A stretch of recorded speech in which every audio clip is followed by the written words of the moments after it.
சமன்பாடுகளுடைய தீர்வுகளை எப்படி கண்டுபிடிக்கிறது அப்படின்னு பார்த்துட்டு இருக்கோம்.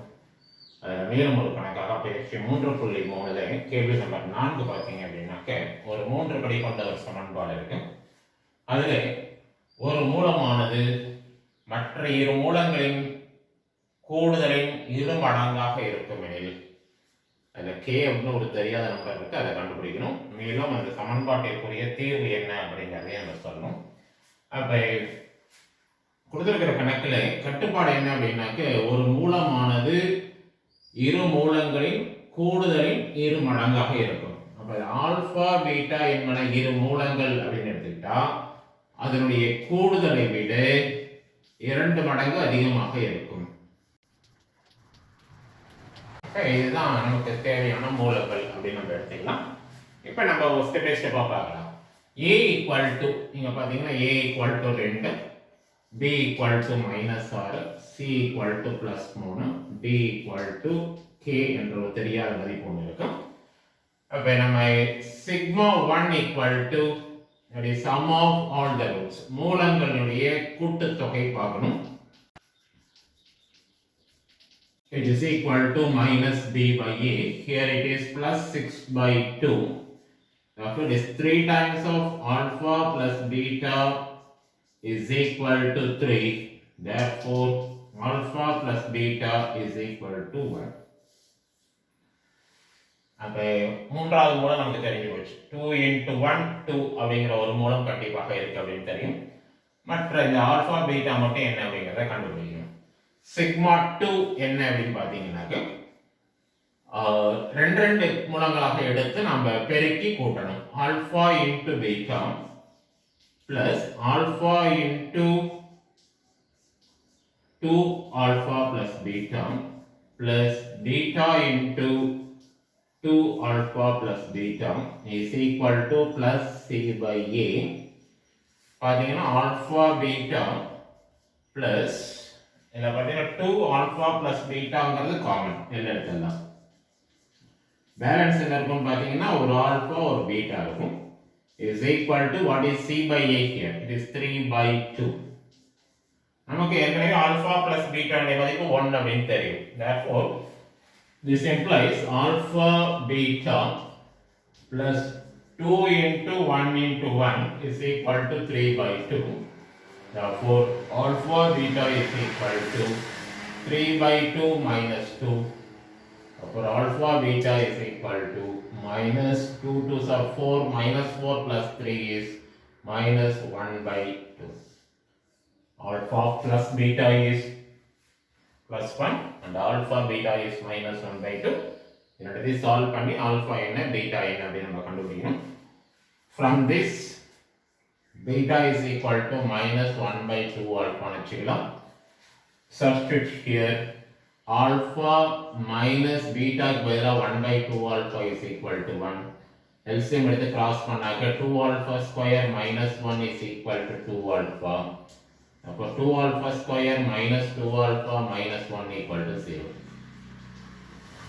இப்போ இது ஒரு இருபடி சமன்பாடு வடிவத்தில் இருக்கு. இதுலேருந்து நம்ம ஆல்பா மதிப்பு என்ன அப்படிங்கிறத பார்க்கணும் அப்படின்னாக்க மைனஸ் பி இந்த இதில் பார்த்தீங்கன்னா ஏபிசி என்பது 2 minus 2 minus 1 ஆக இருக்கும். Minus b plus or minus root of b square minus 4ac divided by 2a. That is 2 plus or minus 4 plus 8, that is 12 by 4. 2 plus or minus 2 root 3 by 4. That is 2ங்கிறது பொதுவா இருக்கும். 2 cancel பண்ணிடலாம் நம்ம.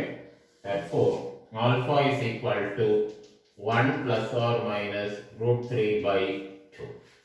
Therefore, alpha is 1 plus root 3 by 2 or 1 minus root 3 by 2.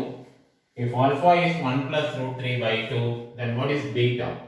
Therefore, beta is equal to 1 minus alpha.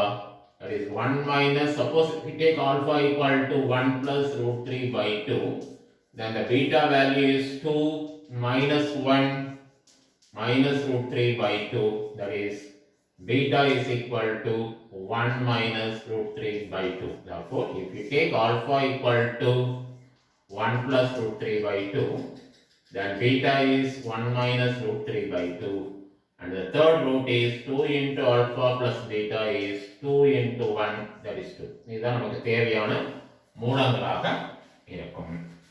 மேலும் நம்ம k உடைய மதிப்பு என்ன அப்படிங்கறத கண்டுபிடிக்கணும். k உடைய மதிப்பு கண்டுபிடிக்கிறது நமக்கு sigma 3 போனீங்கன்னாக்க sigma 3 is equal to alpha into beta into 2 into alpha plus beta is equal to minus d by a, that is minus k by 2. அப்ப alpha beta is equal to minus 1 by 2 அப்படி நமக்கு தெரியும். 2 into alpha plus beta ங்கிறது 1 தெரியும். Therefore 2 cancel. Therefore k is equal to 2 is the answer. Therefore தேவையான மூலங்கள் 1 plus or minus root 3 by 2 and 2. k உடைய மதிப்பு நமக்கு 2 அப்படின்னு கிடைக்குது. அடுத்த கணக்கு போலாமா? இதுவரை நம்ம 3 படிகளை உடைய சமன்பாடுகளை எப்படி தீர்வு கண்டுபிடிக்கிறது பார்த்து வந்தோம். அதில் சில கட்டுப்பாடுகள் நம்மளுக்கு கொடுத்துருந்தாங்க. கூட்டுத்தொடர் வரிசையில் இருக்கணும், மூலங்கள் பெருக்குத்தொடர் வரிசையில் இருக்கணும் அப்படின்னு சில கட்டுப்பாடுகள் விதிக்கப்பட்டிருந்தன. ஆனால் இப்போ கேள்வி நம்பர் 6ல் பார்த்தீங்க அப்படின்னா எந்த விதமான நிபந்தனைகளும் இல்லை. 2 சமன்பாடுகள் கொடுத்து இதை தீர்வு கண்டுபிடி அப்படின்னு சொல்லியிருக்காங்க. இப்போ நமக்கு ஏற்கனவே 10th ஸ்டாண்டர்ட்ல நம்ம 2 முக்கியமான விஷயங்களை பார்த்துருக்கோம். என்ன அப்படின்னாக்க கெழுக்களுடைய கூடுதல் எல்லா கோஎஃபிஷியன்ட்ஸையும் ஆட் பண்ணி பார்த்து 0 வந்தால் கண்டிப்பாக x - 1 ஒரு காரணியாக இருக்கும். இதை நம்ம கொஞ்சம் ரீகால் பண்ணி பார்த்துக்கலாம். அதே மாதிரி ஒற்றைப்படை கெழுக்களையும் இரட்டைப்படை கெழுக்களையும் தனித்தனியாக கூட்டி பார்த்தால் இரண்டும் சமமாக இருக்கும். அப்படி இருந்தால் x + 1 என்பது அந்த சமன்பாட்டினுடைய கண்டிப்பான ஒரு காரணியாக இருக்கும் அப்படிங்கறத நம்ம ஏற்கனவே பார்த்திருக்கோம். இப்போ இந்த 2 விஷயத்தை நம்ம இங்க எடுத்துக்கலாம். இப்போ x = 1 என்பதற்கு காரணியாக இருக்கா அப்படின்னு பாத்தீங்கன்னா அது பார்க்கிறதுக்கு முன்னாடி முதல்ல கொடுத்திருக்கிற கணக்கினுடைய கெழுக்கள் என்ன இருக்குன்னு பாத்துக்கலாம். 2x³ - 9x² + 10x - 3 = 0. கெழுக்களுடைய கூடுதல் கண்டுபிடிக்கப்படும். 2 - 9 + 10 - 3 = 0 அப்படின்னு வருது நமக்கு.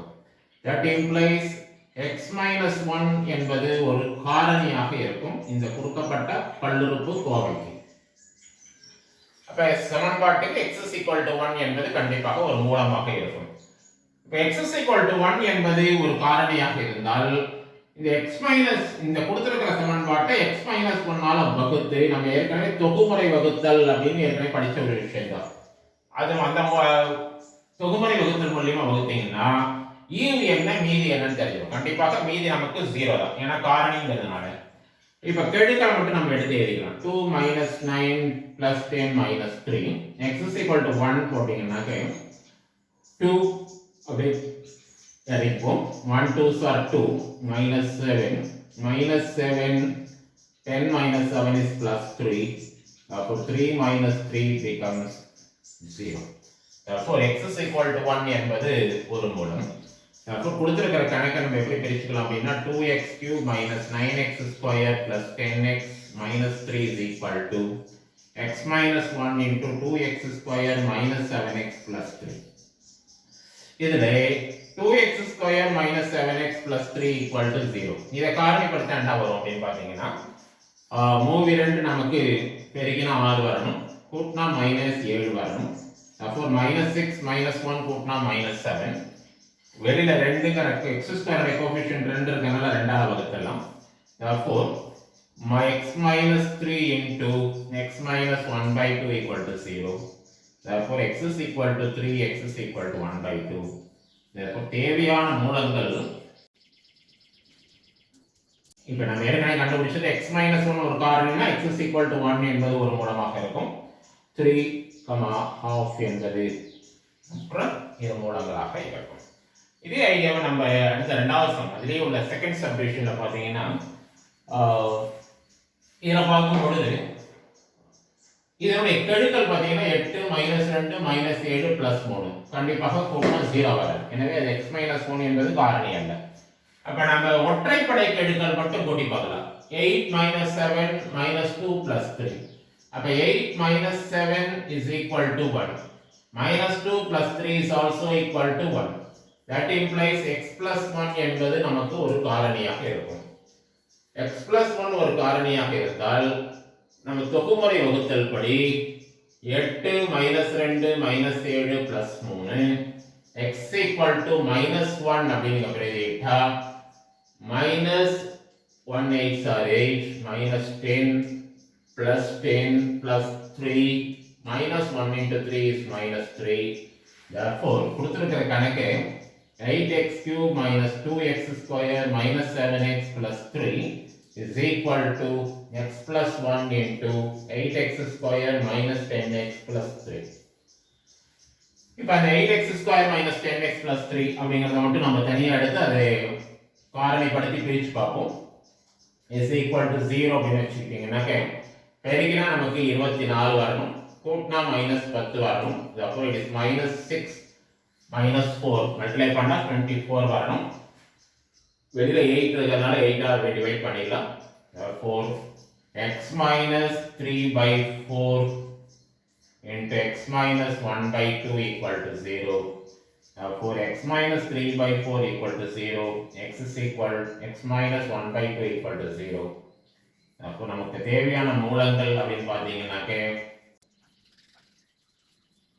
இந்த தேவையான மூலங்கள் x plus 1 என்பது ஒரு காரணி என x is equal to -1 என்பது ஒரு மூலம், 3/4, 1/2 என்பது தேவையான 3 மூலங்களாகும். நன்றி.